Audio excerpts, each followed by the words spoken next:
দালাল না, কোন দলের দালাল না, মদিনার দালাল।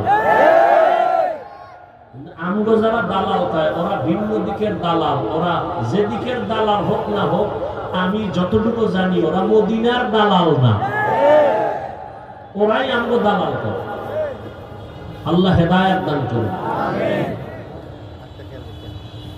সত্য কথা বলবেন। একটু বাংলাদেশের মধ্যে দাওয়াত ও তাবলীগের দ্বারা ইসলামের কি কি ক্ষতি হয়েছে, সত্য কথাটা স্বীকার করেন। হে দুনিয়ার মুমিন, আল্লাহকে ভয় করো। কাকে? আল্লাহকে। আল্লাহকে ভয় করো।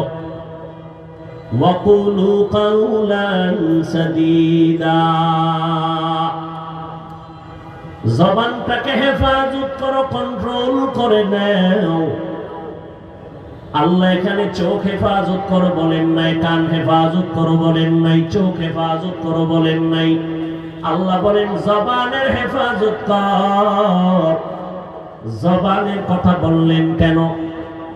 এর এক নাম্বার কারণ হলো আল্লাহর দেয়া জবান জমিনের মধ্যে তোমার আমার বডির বড় একটা নিয়ামত। নাম্বার 2, জবানের কথা কেন বলছেন? জবান হলো তোমার আমার বডির মধ্যে মারাত্মক